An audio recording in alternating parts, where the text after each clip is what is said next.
जय श्री कृष्णा, राधे राधे। आज इस वीडियो में पौष माह में सुने जाने वाली भगवत गीता का 12वां अध्याय लेके आई हूँ, जिसमें हम पढ़ेंगे कि अर्जुन ने श्री कृष्ण से 2 प्रकार के योगियों के बारे में पूछा कि उनमें से वे किसे पूर्ण मानते हैं, वे जो निराकार ब्रह्मा के रूप में पूजा जाते हैं या वे जो भगवान को साकार रूप में भक्ति करते हैं।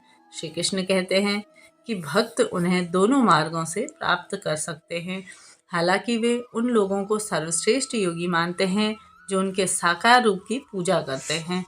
जैसा कि अर्जुन को समझाते हुए श्री कृष्ण जी ने अव्यक्त स्वरूप का ध्यान करना बहुत कठिन है, इसलिए निराकार ही पूजा का मार्ग देहधारी आत्माओं के लिए कष्टों से भरा हुआ है। दूसरी ओर जो भक्त उनके साकार रूप की पूजा करते हैं, वे अनेक सभी कर्म उन्हें समर्पित कर देते हैं और अपने मन और बुद्धि को सचेत रूप से समर्पित करते हैं।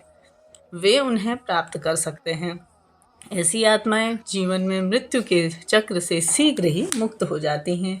इसलिए श्री कृष्ण अर्जुन से कहते हैं कि वह सभी संदेहों को त्याग दे और अपने मन को केवल भगवान की प्रेममयी भक्ति में स्थिर करके अपनी बुद्धि को समर्पित करे। श्री कृष्ण कहते हैं कि भगवान के प्रति ऐसा प्रेम संघर्षशील आत्माओं को स्वाभाविक रूप से नहीं मिलता।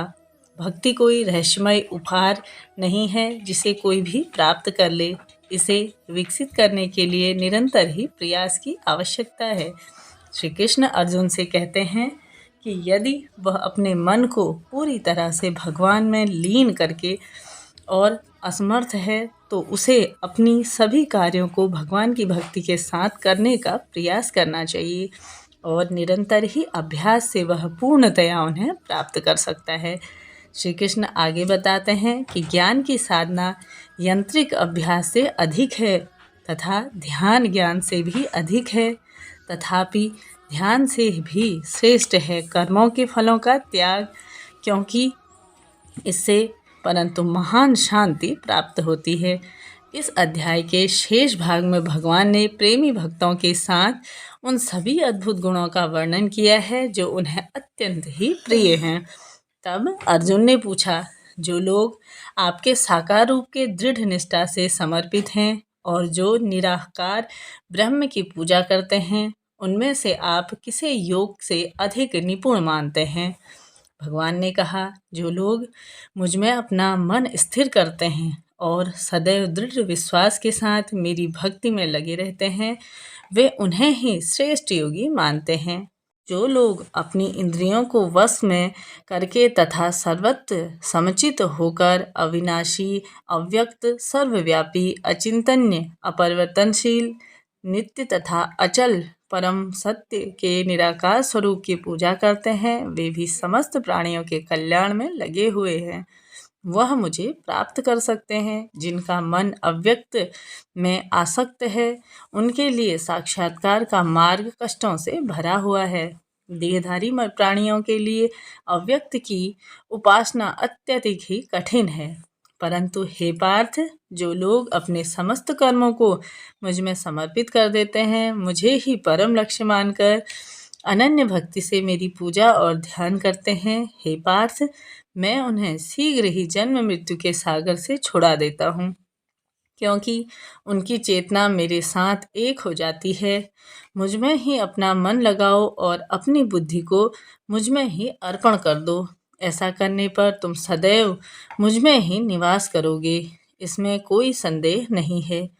हे अर्जुन, यदि तुम अपने मन को मुझ में स्थिर करने में असमर्थ हो तो सांसारिक कार्यों से कर्म मन को निरंतर रोकते हुए भक्तिपूर्ण मेरा स्मरण करने का अभ्यास करते रहो। यदि तुम भक्तिपूर्वक मेरा स्मरण करने का अभ्यास नहीं कर सकते तो केवल मेरे लिए कार्य करने का प्रयास करो। इस प्रकार मेरी भक्ति करके तुम पूर्णतया ही अवस्था को प्राप्त होगे। यदि तुम मेरे लिए भक्तिपूर्वक कर्म करने में भी असमर्थ हो तो अपने कर्मों के फलों का त्याग करके आत्म स्थिर होने का प्रयास करो। यांत्रिक अभ्यास में श्रेष्ठ है, ज्ञान से श्रेष्ठ है और साथ ही ध्यान से श्रेष्ठ है कर्मों के फलों का त्याग, क्योंकि ऐसे त्याग के परंतु बाद में शांति प्राप्त होती है। वे भक्त मुझे बहुत ही प्रिय हैं, जो सभी जीवों के प्रति द्वेष से रहित है, जो मैत्रीपूर्ण और दयालु हैं। वे संपत्ति और अहंकार की शासक्ति में मुक्त हैं, सुख और दुख में संभाव रखते हैं और हमेशा क्षमाशील हैं। वे हमेशा संतुष्ट रहते हैं, भक्ति में मेरे साथ एकाकार रहते हैं और आत्मसंयमी हैं, दृढ़ निश्चयी हैं और मन और बुद्धि में मेरे प्रति समर्पित हैं, जो किसी को कष्ट नहीं पहुंचाते, जो किसी के द्वारा विचलित नहीं होते, जो सुख दुख में सम रहते हैं तथा भय और चिंता से मुक्त होते हैं। ऐसे मेरे भक्त मुझे अत्यंत ही प्रिय हैं, जो सांसारिक लाभ की ओर उदासीन हैं, ब्रह्म और आंतरिक रूप से शुद्ध हैं, कुशल हैं, चिंता से मुक्त हैं, अविचल हैं तथा सभी कार्यों में स्वार्थ से मुक्त हैं।